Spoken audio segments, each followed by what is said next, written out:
Então, gente, vamos começar aqui. Eu tô aqui com 3 PDFs abertos. Tem o que eu falei pra vocês que eu fiz, né? As resoluções digitalizadas pra gente acompanhar e as 2 listas que estão disponíveis para vocês lá no Drive.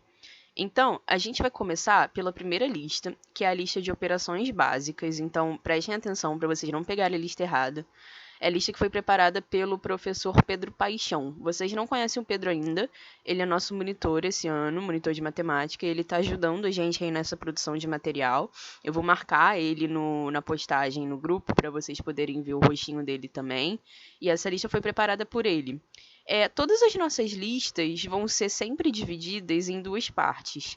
A parte de exercícios de fixação de conceitos, que são exercícios bem diretos, que é só realmente para vocês fazerem, praticarem e fixarem o que a gente deu na aula. Então, vocês podem ver que são exercícios que não tem nenhum tipo de historinha, que nem aqueles exercícios do Enem, que normalmente trazem um texto gigantesco e contextualizam a matemática, trazendo situações da vida real. Então, esses exercícios não vão ser assim, vão ser exercícios realmente assim, resolva, faça isso, calcule isso, só para vocês realmente fixarem o que a gente viu durante a aula. Essa primeira parte aqui, a gente vai deixar para vocês fazerem sozinhos, porque a gente acha que vale mais a pena focar na parte das questões contextualizadas, nas questões com contextualização, que são as questões de vestibular que a gente traz para vocês. Então, o que a gente vai resolver?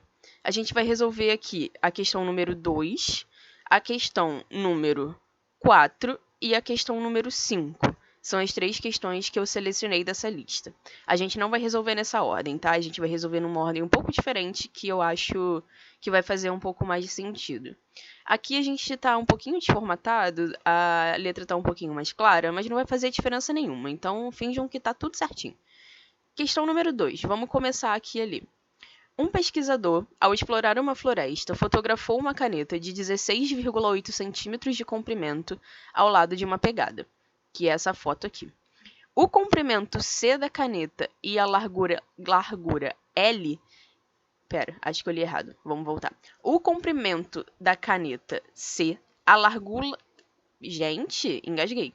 O comprimento da caneta C, a largura L e o comprimento C da pegada, finalmente, na fotografia estão indicados no esquema. Então, aqui a gente tem uma foto da caneta com a pegada. O que o enunciado falou pra gente?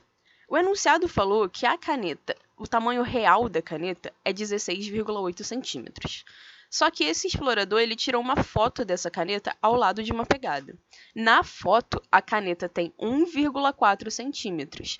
Faz sentido, né? Quando a gente tira foto de alguma coisa, na foto, aquela coisa não sai com o tamanho real dela. Então, aqui a gente tem o tamanho real da caneta, o tamanho da caneta na foto, e a gente tem o tamanho da pegada na foto, a largura e o comprimento. O que a questão quer? A largura e o comprimento reais da pegada em centímetros são, respectivamente, iguais a. E aí tem aqui as opções. Então, basicamente, ele quer que a gente use essas informações para encontrar qual é o tamanho, comprimento e largura real da pegada, sem ser na foto, porque a gente tem as informações da largura e do comprimento só na foto. Então, beleza, a gente já deu uma lida no enunciado, eu vou passar aqui para o que eu chamei do nosso quadro improvisado, para a gente ver como que eu resolvi essa questão. Então, exercício número 2 da lista de operações. Eu fiz aqui um resuminho das informações que tem no enunciado. Eu sempre faço isso quando vou fazer questão, principalmente de exatas, que normalmente são questões que têm textos grandes, só que a gente só precisa de algumas informações do texto. Eu sempre faço esse resuminho, porque isso evita da gente ter que ficar voltando lá no enunciado toda hora e perdendo tempo, lendo de novo e procurando de novo as informações. Então, qual é o resumo que eu fiz? Tamanho real da caneta, 16,8 centímetros. Tamanho na foto da caneta, 1,4 centímetros. Largura na foto da pegada é 2,2 centímetros e o comprimento na foto da pegada é 3,4 centímetros. O que eu quero saber? Os tamanhos, largura e comprimento, real da pegada. Reais, no caso, né? Então, aqui é o meu resumo. resumo das minhas informações. Sempre tentam fazer isso. Tentem fazer isso. Tô falando tudo errado, gente. Tô nervosa. Sempre tentem fazer isso. Isso daqui ajuda bastante na resolução das questões. Então, qual é a pergunta? O tamanho real da pegada. O que a gente vai fazer? O que eu tenho de informação, tanto da vida real quanto na foto, é a caneta. Eu sei que o tamanho real da caneta é 16,8 e que o tamanho dela na foto é 1,4. Então, a partir disso, eu consigo achar uma relação. Eu consigo tentar estudar quantas vezes mais ou menos a caneta é na vida real e na foto. Pensa que na foto está sempre reduzido. Quando eu tiro foto de um objeto, ele sempre vai sair menor do que ele realmente é na vida real. Então, eu preciso usar essas duas medidas para conseguir descobrir quantas vezes mais na vida real a caneta é maior do que ela está na foto. Se eu descubro essa relação para a caneta, eu vou poder usar essa mesma relação aqui na pegada. Então, essa é a pergunta que a gente vai responder primeiro. Quantas vezes o tamanho real é maior do que o da foto? Como que a gente vai fazer isso? Dividindo o tamanho real da caneta pelo tamanho da foto da caneta. Então, 16,8 dividido por 1,4. Eu conversei com a minha turma que eu dei operações básicas no nivelamento, que eu não gosto de fazer conta com vírgula quando é divisão. O que eu faço para assumir com essa vírgula? Qual é a minha estratégia? Eu multiplico em cima e embaixo por um múltiplo de 10, por 10, por 100, por 1000, para assumir com a vírgula. Então, se eu multiplico em cima e embaixo por 10, 16,8 vezes 10, a minha vírgula vai andar uma casa aqui para a direita, e isso vai virar 168.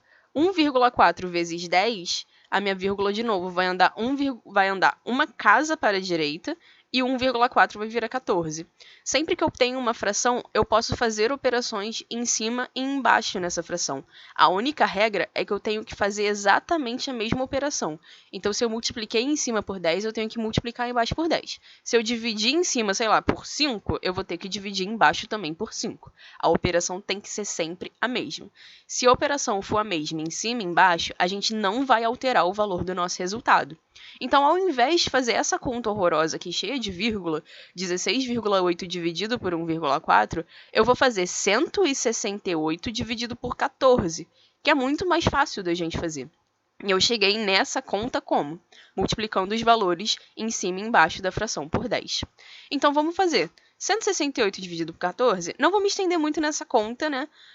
1 não divide 14, 16 divide. Então, eu baixo 16, 1 vezes 14 é 14, 16 menos 14 dá 2. Aí eu baixo 8, porque 2 não divide 14. 28 dividido por 14 vai dar 2. 2 vezes 14 é exatamente 28. E a gente chega aqui no resto zero. Então, significa que a relação entre o tamanho real da caneta e o tamanho na foto é de 12. Ou seja, o tamanho da caneta na vida real é 12 vezes maior do que o tamanho na foto. E aí a gente acabou com a questão. Por quê? Se é 12 vezes maior, a caneta na vida real é 12 vezes maior do que a caneta na foto, essa mesma relação vai valer para a pegada. As dimensões que eu tenho da pegada na foto, para eu transformar para a vida real, eu tenho que multiplicar por 12. Vai ser também 12 vezes maior. Aí eu fiz as continhas aqui no canto. Não vou explicar as contas, senão o vídeo vai ficar muito longo. Olhem a conta, eu sei que vocês sabem fazer essa conta. Então, o que eu fiz? Peguei a largura, 2,2, multipliquei por 12, encontrei que o tamanho real da pegada é 26,4. 12 vezes maior do que o tamanho na foto. E aí a mesma coisa para o comprimento. Peguei 3,4, multipliquei por 12, porque o tamanho real do comprimento da pegada é 12 vezes maior do que na foto, achei 40,8. Então, o meu comprimento é 40,8, a minha largura é 26,4 centímetros, isso na vida real. Se a gente voltar lá para a nossa lista, a gente vai ver que tem uma opção que é exatamente isso, que é a letra D, 26,4 e 40,8. Então, matamos a nossa primeira questão. Bem tranquilo, né? Gente, sem perder tempo, para o vídeo não ficar muito longo e não ficar cansativo para vocês. Ó, já está com 9 minutos. Exercício 5. A gente vai fazer o 5 antes de fazer o 4. Eu falei para vocês que a gente não ia fazer na ordem que eu tinha dito no começo. Então, vamos pular aqui para o exercício 5. É um exercício da PUC. E vamos ler ele. Numa linha de produção, um certo tipo de manutenção é feito na máquina A cada 3 dias, na máquina B a cada 4 dias e na máquina C a cada 6 dias. Se no dia 2 de dezembro foi feita a manutenção das 3 máquinas, a próxima vez em que a manutenção das 3 ocorreu no mesmo dia foi em. Então vamos entender um pouco melhor esse enunciado aqui. Eu tenho 3 máquinas que têm uma frequência de manutenção diferente. A primeira eu faço manutenção de 3 em 3 dias, a segunda de 4 em 4 dias e a terceira eu faço de 6 em 6 dias. Então, nem sempre eu vou fazer manutenção dessas máquinas todas juntas. Vai ter alguns dias em que, coincidentemente, vai ser o dia de fazer manutenção nas 3 máquinas. Só que, por exemplo, se eu faço a manutenção em todas hoje, daqui a 3 dias eu vou fazer só a manutenção da máquina A. Daqui a 4 dias eu vou fazer só a manutenção da máquina B. Daqui a 6 dias eu vou fazer só a manutenção da máquina C. E isso vai acontecendo até que vai ter um outro dia em que as 3 manutenções vão cair juntas de novo. E é isso que a questão quer. Ela quer saber qual vai ser esse próximo dia onde eu vou ter que fazer a manutenção das 3 juntas novamente. Então, vamos aqui para a nossa resolução. Acho que eu pulei. Exercício 5. De novo, fiz aquele nosso resuminho esperto aqui no canto, resumi as informações de enunciado, botei a frequência de manutenção de cada máquina e botei aqui que o dia 2 de dezembro, que foi o que ele falou aqui no enunciado, foi o último dia onde foi feita a manutenção das 3 máquinas juntas. Gente, por incrível que pareça, isso é uma questão de MMC. É só fazer o MMC. Mas eu vou explicar para vocês por quê. Eu botei aqui, a máquina A, a manutenção dela é feita de 3 em 3 dias, a máquina B de 4 em 4 e a máquina C de 6 em 6. Então, se eu faço a manutenção da máquina A hoje, eu vou ter que fazer depois, daqui a 3 dias, depois daqui a 6 dias, depois daqui a 9 e depois daqui a 12. A máquina B, se eu faço hoje, eu vou ter que fazer daqui a 4, depois daqui a 8, depois daqui a 12. E a máquina C? De 6 em 6 dias. Então, se eu faço a manutenção da máquina C hoje, eu vou ter que fazer novamente daqui a 6 dias, depois daqui a 12 dias, depois daqui a 18, depois daqui a 24. Qual é o número que aparece nas 3 programações, digamos assim, de manutenção das máquinas? É o número 12, né? Então, isso significa que daqui a 12 dias eu vou ter que fazer a manutenção novamente das 3 máquinas juntas. Então, acabou a questão. Se eu fiz no dia 2 de dezembro, se eu vou ter que fazer de novo daqui a 12 dias, 12 mais 2 vai ser no dia 14 de dezembro. Só que aqui a questão foi meio boazinha com a gente, porque esse número comum, que é o nosso MMC, o que a gente está fazendo aqui? A gente está listando os múltiplos de 3, os múltiplos de 4 e os múltiplos de 6. Então, esse 12 é o menor múltiplo comum, é o nosso MMC, é o nosso mínimo múltiplo comum. Acontece que poderia ser uma questão onde o MMC não acontecesse logo aqui no começo da nossa lista. E se o nosso MMC fosse, sei lá, 200? A gente ia escrever uma lista enorme até chegar em 200, vocês podem até fazer isso. Vai dar um trabalho e vocês vão perder bastante tempo. Então, se a gente tivesse começado a escrever a nossa lista, as 3 listas aqui, e a gente não tivesse encontrado esse valor comum logo de cara, esse dia comum onde as 3 máquinas vão ter que fazer manutenção de novo logo de cara, o que a gente poderia fazer para encontrar esse número sem ter que sofrer muito? Fazer o nosso MMC. Vou fazer MMC entre o quê? Entre as frequências de manutenção das máquinas, 3, 4 e 6. Fiz aqui o MMC, não vou me estender muito no processo de fazer o MMC, porque a gente conversou sobre isso durante as aulas. Vocês aprenderam a fazer isso. Fiz o MMC e encontrei que o MMC é igual a 12, que é justamente o mesmo valor que a gente encontrou fazendo a nossa listinha aqui. Então, mesma lógica. Eu vou ter que fazer a manutenção daqui a 12 dias nas 3 máquinas juntas. Então, se eu fiz em 2 de dezembro, somando 12 dias em 2 de dezembro, vai ser no dia 14 de dezembro. Voltando lá na nossa lista, letra D. Essa questão ela é clássica de MMC. Tem muitas questões de MMC de vestibular que são exatamente assim. Ele dá coisas que acontecem em frequências diferentes, às vezes é você tomar um remédio, que você toma 3 remédios e você tem que tomar um de 2 sei lá, 4 em 4 horas, outro de 8 em 8 horas e o outro de 12 em 12 horas. E aí ele pergunta, qual vai ser o próximo horário em que você vai tomar os 3 remédios ao mesmo tempo? Sempre que for questão nesse formato, é MMC. Já fica a dica logo. Tem várias questões de vestibular que são assim. É questão bem clássica e bem recorrente. Então prestem atenção nesse formato de questão, porque ela aparece de vez em quando. Para finalizar, para o nosso vídeo não ficar muito longo, já tá longo. Eu sou prolixa, lidem com isso. Questão número 4.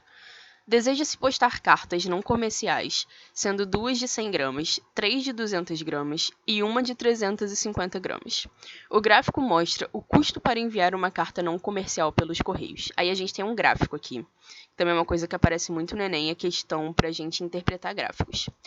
O valor total gasto em reais para postar essas cartas é de... De novo, voltando lá na nossa resolução. Toda hora eu erro onde está o PDF. Fiz o resuminho, botei aqui o que eu quero postar. 2 cartas de 100 gramas, 3 cartas de 200, uma carta de 350. Isso daqui são as informações que o enunciado deu pra gente. O que o enunciado deu pra gente além disso? O gráfico. Eu não vou redesenhar o gráfico porque eu não sou maluca, vai dar muito trabalho. Então a gente vai examinar o gráfico aqui na lista mesmo.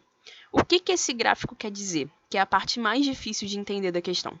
Ele está falando que dependendo do peso da sua carta, vai ter um preço de postagem diferente, vai ter um custo diferente para você postar essa carta. Então, por exemplo, se eu tenho uma carta de 400 gramas, tá aqui, 400. Eu sigo o meu pontilhado, que nem eu estou fazendo aqui com o cursor do mouse, e bato aqui, ó. Aqui está o nosso gráfico. O nosso gráfico é essa escadinha preta. Então, 400 gramas eu subo, eu bato aqui. Qual é o preço referente a 400 gramas? É R$ 4,45. Então, se eu quiser postar uma carta de 400 gramas, tá aqui, R$ 4,45. Se eu quisesse postar de 375, tá aqui entre 350 e 400. Mesma coisa. Eu subo aqui no gráfico, entre os dois, vai bater aqui no mesmo preço, ó. O nosso gráfico ainda tá aqui.